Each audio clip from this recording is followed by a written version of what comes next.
Anthony de Melo, La oración de la rana, 1988. Advertencia. Resulta bastante misterioso el hecho de que, aun cuando el corazón humano ansía la verdad, pues solo en ella encuentra liberación y deleite, la primera reacción de los seres humanos ante la verdad sea una reacción de hostilidad y de recelo. Por eso los maestros espirituales de la humanidad, como Buda y Jesús, idearon un recurso para eludir la oposición de sus oyentes: el relato. Ellos sabían que las palabras más cautivadoras que posee el lenguaje son «érase una vez», y sabían también que es frecuente oponerse a una verdad, pero que es imposible resistirse a un relato. Vyasa, el autor del Mahabharata, dice que si escuchas con atención un relato, nunca volverás a ser el mismo, porque el relato se introducirá en tu corazón y, como si fuera un gusano, acabará royendo todos los obstáculos que se oponen a lo divino. Aunque leas por puro entretenimiento los relatos que figuran en este libro, no hay ninguna garantía de que alguno de ellos no acabe deshaciendo tus defensas en un momento dado y explote cuando menos lo esperes. Estás avisado. Si eres lo bastante temerario como para buscar la iluminación, te sugiero que hagas lo siguiente. A. Escoge un relato y llévalo en tu mente durante el día, de modo que puedas meditar en él en los momentos de ocio. Ello te permitirá ir trabajando tu subconsciente y se te revelará su sentido oculto. Te sorprenderá comprobar cómo te viene de un modo absolutamente inesperado, justamente cuando necesitas que te ilumine un acontecimiento o una situación y te proporcione perspicacia y bienestar interior. Será entonces cuando comprenderás que al exponerte a estos relatos, estás asistiendo a un curso de iluminación para el que no necesitas más gurú que tú mismo. B. Dado que cada uno de estos relatos es una revelación de la verdad, y dado que la verdad, con B mayúscula, significa la verdad acerca de ti, cerciórate de que, cada vez que leas un relato, estás buscando resueltamente un más profundo conocimiento de ti mismo. Se trata de que lo que leas, como si leyeras un libro de medicina, tratando de averiguar si padeces alguno de los síntomas que en él se describen. No como si leyeras un libro de psicología, aplicando a todos, menos a ti mismo, las distintas rarezas y neuropatías. Si cedes a la tentación de imaginarte a los demás, los relatos te harán daño. El Mullah Nasruddin sentía un amor tan apasionado por la verdad que viajaba a los más remotos lugares en busca de expertos en el Corán, y no tenía ningún reparo en ensarzarse en discusiones acerca de las verdades de su fe con los infieles con quienes se topaba en el bar. Un día su mujer le recriminó lo mal que la trataba y descubrió que su marido no tenía el menor interés en aquella clase de verdad. Y, sin embargo, ¿es esta la única clase de verdad que importa? De hecho, nuestro mundo sería muy diferente si aquellos de nosotros que somos expertos o ideólogos, ya sea en lo religioso o en lo secular, sintiéramos por el autoconocimiento la misma pasión que manifestamos por nuestras teorías y dogmas. Excelente sermón, le dijo el feligrés al predicador mientras le estrechaba la mano. Todo cuanto ha dicho le viene como anillo al dedo a más de uno que yo conozco. ¿Lo ves? Recomendación. Es aconsejable leer los relatos en el orden en que han sido dispuestos. No se lea más de uno o dos cada vez, si lo que se desea obtener es algo más que un puro entretenimiento. Nota. Los relatos que aparecen en este libro proceden de diversos países, culturas y religiones. Pertenecen, pues, a la herencia espiritual y al humor popular de la raza humana. Lo único que ha hecho el autor ha sido ensartarlos con una finalidad específica. Su tarea se ha reducido a tejer y poner a secar. Consiguientemente, no pretende atribuirse ningún mérito en relación a la calidad de algodón y de hilo. Una noche, mientras se hallaba en oración, el hermano Bruno se vio interrumpido por el croar de una rana, pero, Al ver que todos sus esfuerzos por ignorar aquel sonido resultaban inútiles, se asomó a la ventana y gritó: «¡Silencio! Estoy rezando». Y como el hermano Bruno era un santo, su orden fue obedecida de inmediato. Todo ser viviente acalló su voz, para crear un silencio que pudiera favorecer su oración. Pero otro sonido vino entonces a perturbar a Bruno, una voz interior que decía: «Quizás a Dios le agrade tanto el croar de esa rana como el recitado de tus salmos. ¿Qué puede haber en el croar de una rana que resulte agradable a los oídos de Dios?». Fue la displicente respuesta de Bruno, pero la voz siguió hablando: «¿Por qué crees tú que inventó Dios el sonido?». Bruno decidió averiguar el porqué. Se asomó de nuevo a la ventana y ordenó: «Canta». Y el rítmico croar de la rana volvió a llenar el aire, con el acompañamiento de todas las ranas del lugar. Y cuando Bruno prestó atención al sonido, éste dejó de crisparle, porque descubrió que, si dejaba de resistirse a él, el croar de las ranas servía, de hecho, para enriquecer el silencio de la noche. Y una vez descubierto esto, el corazón de Bruno se sintió en armonía con el universo, y por primera vez en su vida comprendió lo que significa orar.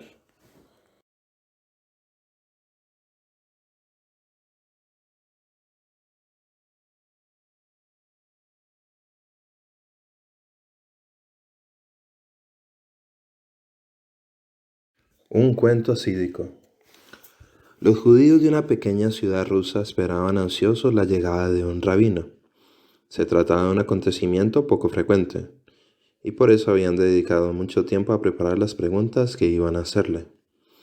Cuando, al fin, llegó y se reunieron con él en el ayuntamiento, el rabino pudo palpar la tensión reinante mientras todos se disponían a escuchar las respuestas que él iba a darles.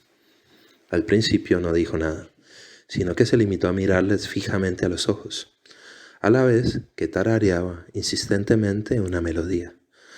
Pronto empezó todo el mundo a tararear. Entonces el rabino se puso a cantar, y todos le imitaron. Luego comenzó a balancearse y a danzar con gestos solemnes y rítmicos, y todos hicieron lo mismo. Al cabo de un rato, estaban todos tan enfrascados en la danza y tan absortos en sus movimientos que parecían insensibles a todo lo demás. De este modo, todo el mundo quedó restablecido y curado de la fragmentación interior que nos aparta de la verdad. Transcurrió casi una hora hasta que la danza, cada vez más lenta, acabó cesando. Una vez liberados de su tensión interior, todos se sentaron. Disfrutaron de la silenciosa paz que invadía el recinto. Entonces pronunció el rabino sus únicas palabras de aquella noche: «Espero haber respondido a vuestras preguntas». Cuando le preguntaron a un derviche por qué daba culto a Dios por medio de la danza, respondió: «Porque dar culto a Dios significa morir al propio yo. Ahora bien, la danza mata al yo. Cuando el yo muere, todos los problemas mueren con él, y donde no está el yo, está el amor, está Dios». El maestro se sentó con sus discípulos en el patio de butacas y les dijo: «Todos vosotros habéis oído y pronunciado muchas oraciones. Me gustaría que esta noche vierais una». En aquel momento se alzó el telón y comenzó el ballet. Un santo sufí partió en peregrinación a la Meca. Al llegar a las inmediaciones de la ciudad, se extendió junto al camino, agotado del viaje, y apenas se había dormido cuando se vio bruscamente despertado por un airado peregrino. En este momento en que todos los creyentes inclinan su cabeza hacia la Meca, ¿se te ocurre a ti apuntar con tus pies hacia el sagrado lugar? ¿Qué clase de musulmán eres tú? El sufí no se movió. Se limitó a abrir los ojos y a decir: «Hermano, ¿querrías hacerme el favor de colocar mis pies de manera que no apunten hacia el Señor?». La oración de un devoto al Señor Vishnu. Señor, te pido perdón por mis 3 mayores pecados. Ante todo, por haber peregrinado a tus muchos santuarios, olvidando que estás presente en todas partes. En segundo lugar, por haber implorado tantas veces tu ayuda, olvidando que mi bienestar te preocupa más a ti que a mí. Y por último, por estar aquí pidiéndote que me perdones, cuando sé perfectamente que nuestros pecados no son perdonados antes de que los cometamos. Tras muchos años de esfuerzos, un inventor descubrió el arte de hacer fuego. Tomó consigo sus instrumentos y se fue a las nevadas regiones del norte, donde inició una tribu en el mencionado arte y en sus ventajas. La gente quedó tan encantada con semejante novedad que ni siquiera se le ocurrió dar las gracias al inventor, el cual desapareció de allí un buen día sin que nadie se percatara. Como era uno de esos pocos seres humanos dotados de grandeza de ánimo, no deseaba ser recordado ni que le rindieran honores. Lo único que buscaba era la satisfacción de saber que alguien se había beneficiado de su descubrimiento.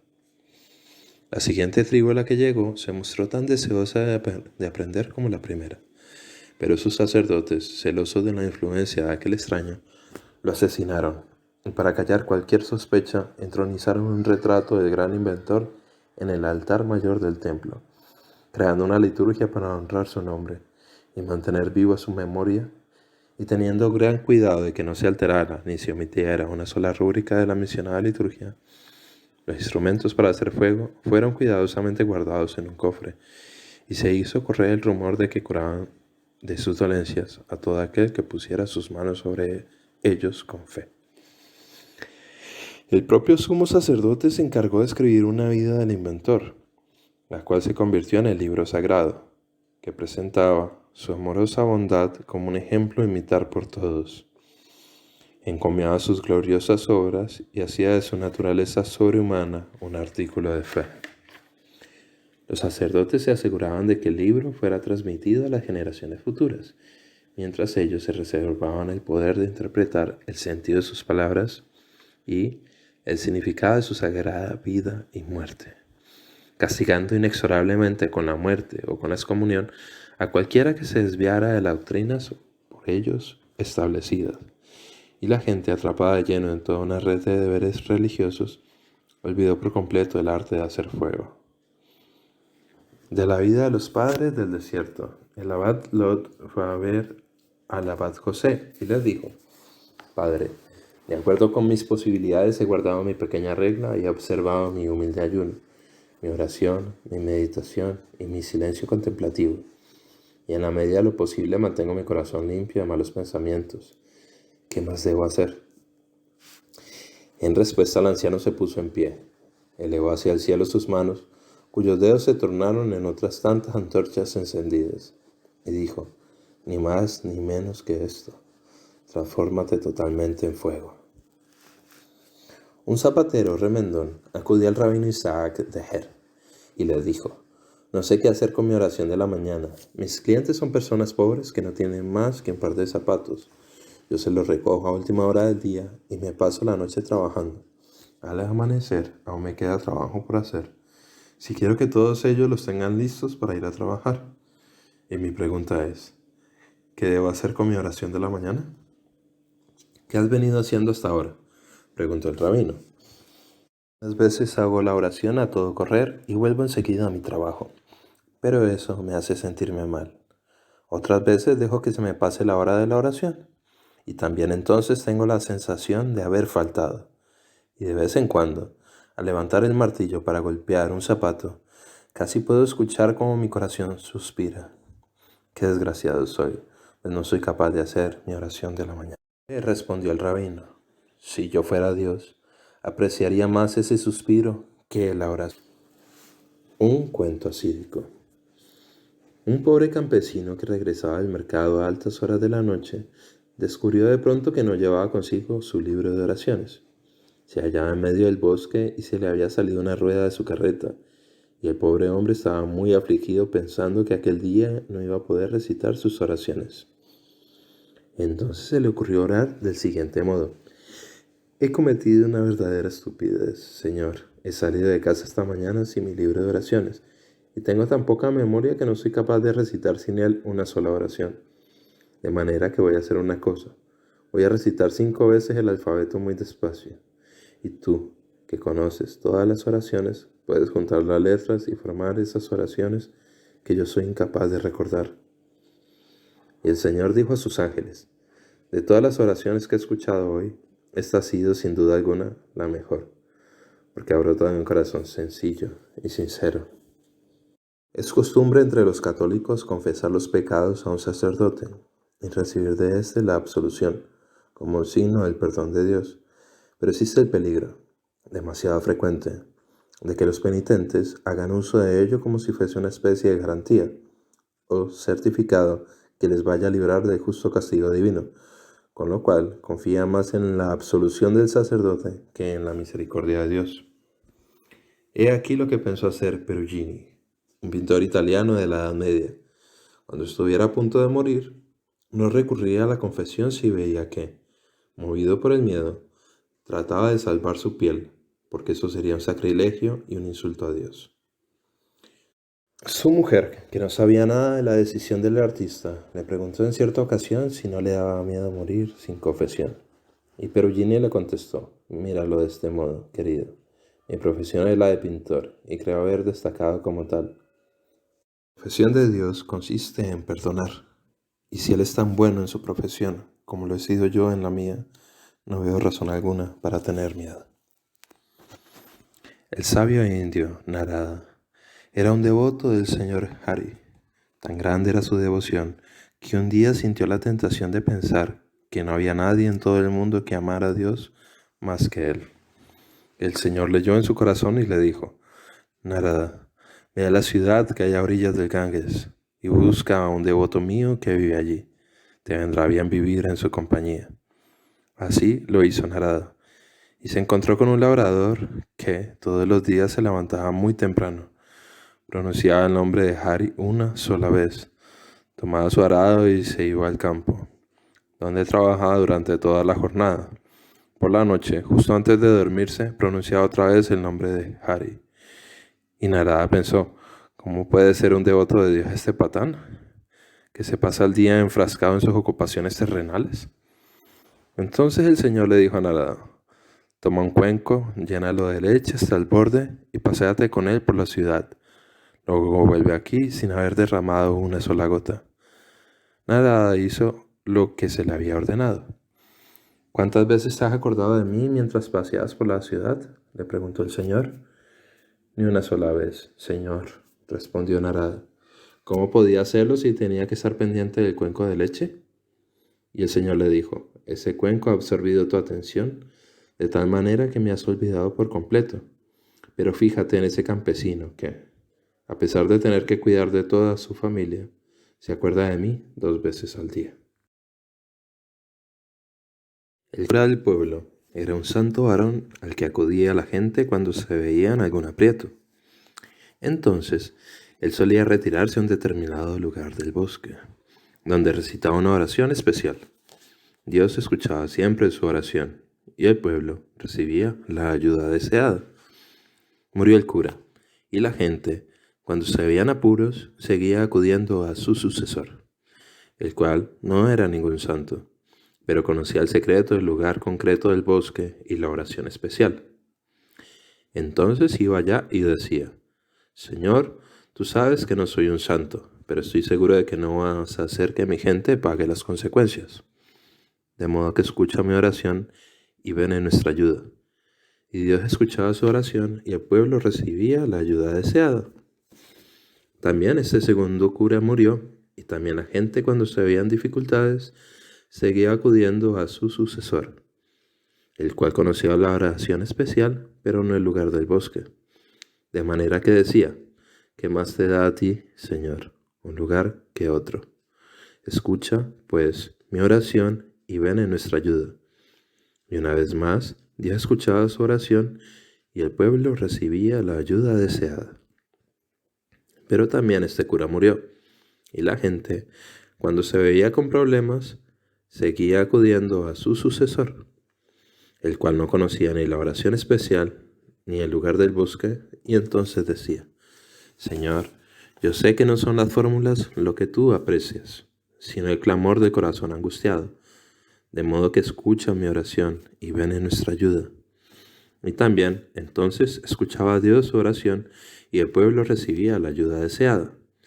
Después de que ese otro cura hubiera muerto, la gente seguía acudiendo a su sucesor cuando le acuciaba la necesidad, pero ese nuevo cura era más aficionado al dinero que a la oración, de manera que solía limitarse a decirle a Dios: ¿qué clase de Dios eres tú, que aun siendo perfectamente capaz de resolver los problemas que tú mismo has originado, todavía te niegas a mover un dedo mientras no nos veas amedrentados, mendigando tu ayuda y suplicándote?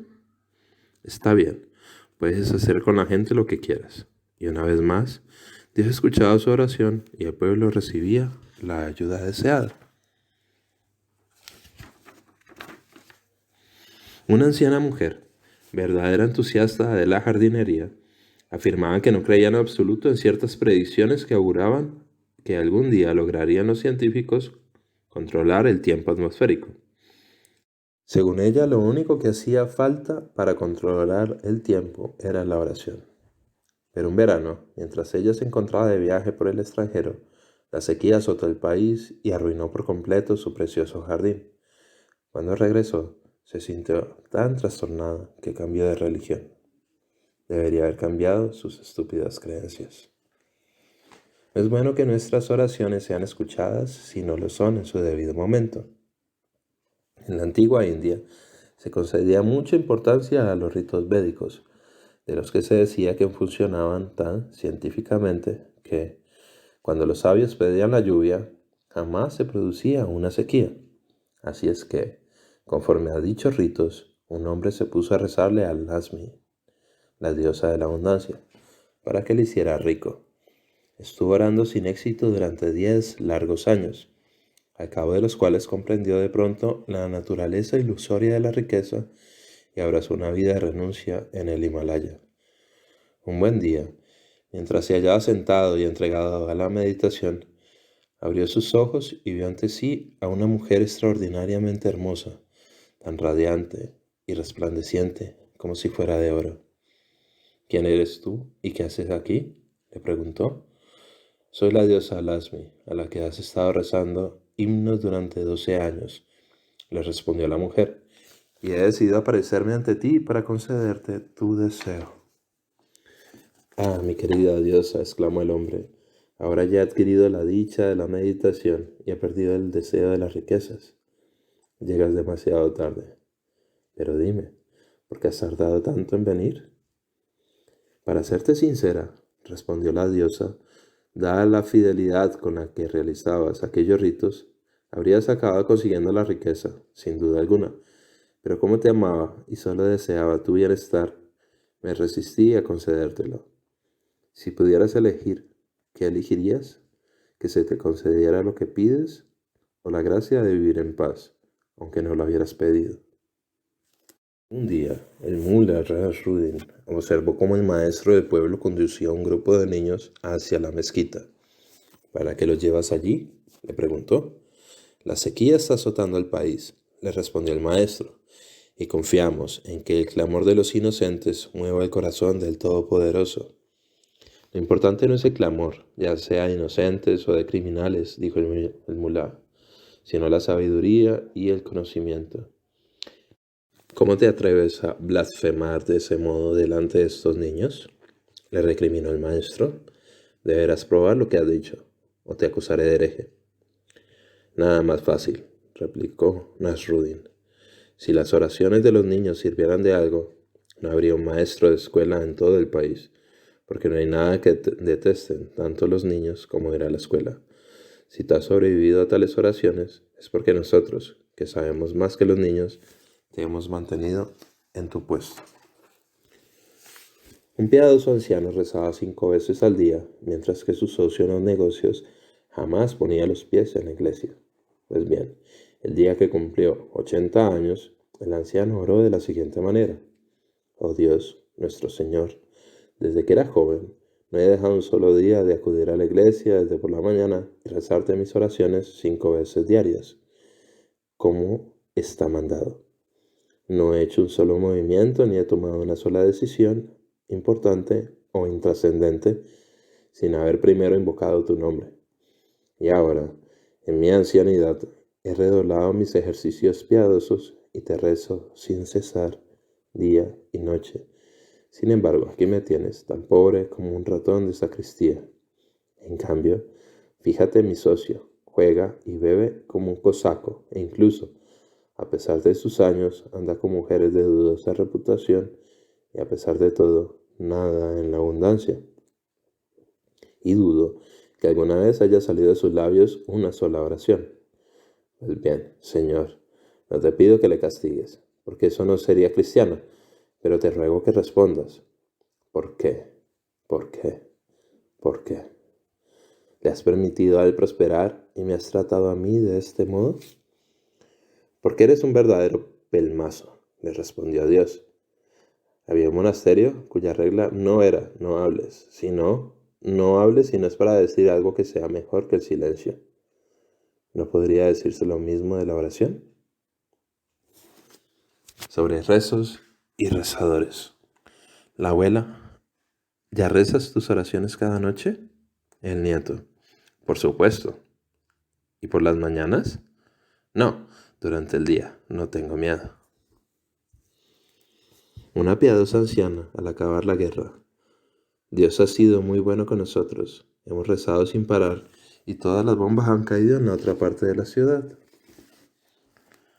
La persecución de los judíos por parte de Hitler se había hecho tan insoportable que 2 de ellos decidieron asesinarlo, por lo cual se apostaron armados en un lugar por el que sabían que debía pasar el Führer, pero este se retrasaba, y Samuel se temió lo peor.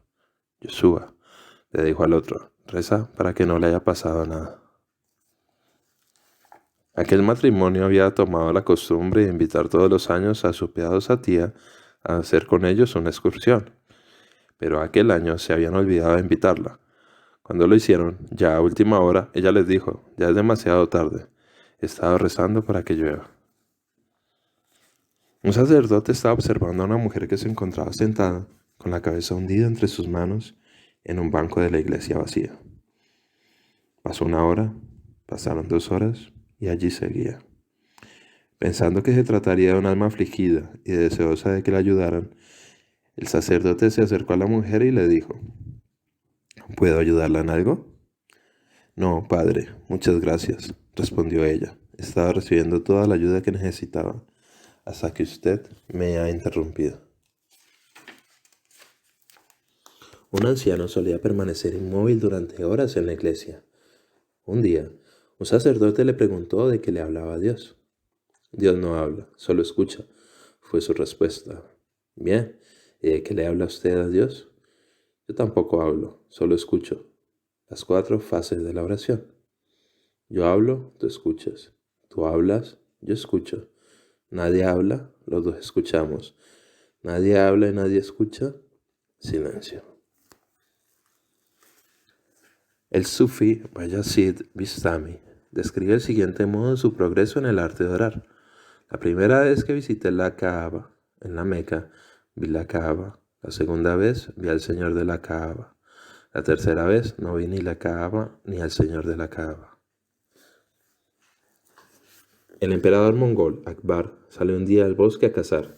Cuando llegó la hora de la oración de la tarde, desmontó de su caballo, tendió su estera en el suelo y se arrodilló para orar, tal como hacen en todas partes los devotos musulmanes.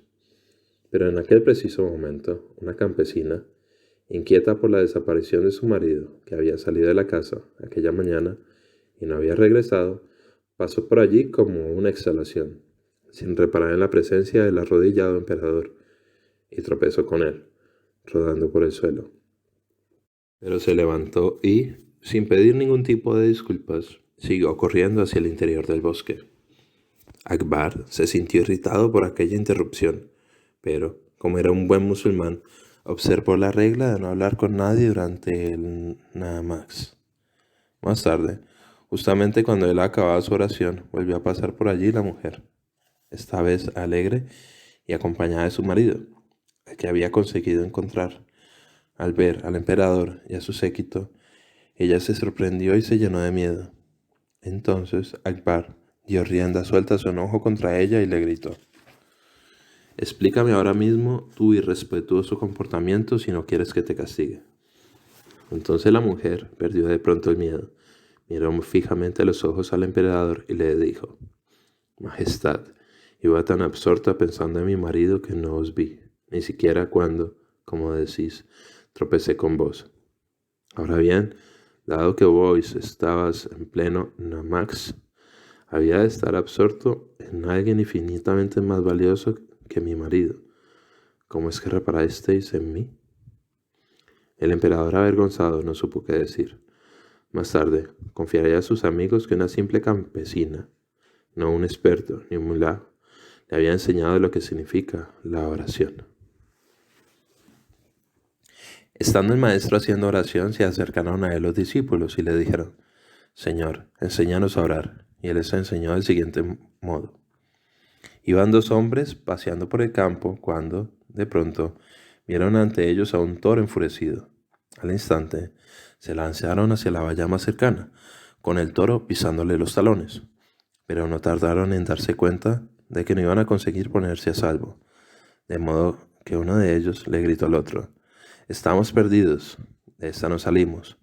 Rápido, dio una oración. Y el otro le replicó: No he rezado en mi vida, no sé ninguna oración apropiada. No importa, el toro nos va a pillar, cualquier oración servirá. Está bien, rezaré la única que recuerdo y que solía rezar mis padres antes de las comidas. Haz, Señor, que sepamos agradecerte lo que vamos a recibir. Nada hay que supere la santidad de quienes han aprendido la perfecta aceptación de todo cuanto existe. En el juego de naipes que llamamos vida, cada cual juega lo mejor que sabe las cartas que le han tocado. Quienes insisten en querer jugar, no con las cartas que les han tocado, sino las que creen que deberían haberles tocado, son los que pierden el juego. No se nos pregunta si queremos jugar. No es esa la opción. Tenemos que jugar. La opción es ¿cómo? Una vez le preguntó un rabino a un discípulo qué era lo que le molestaba. Mi pobreza, le respondió. Vivo tan miserablemente que apenas puedo estudiar ni rezar. En los tiempos que corren, le dijo el rabino, la mejor oración y el mejor estudio consisten en aceptar la vida tal como viene.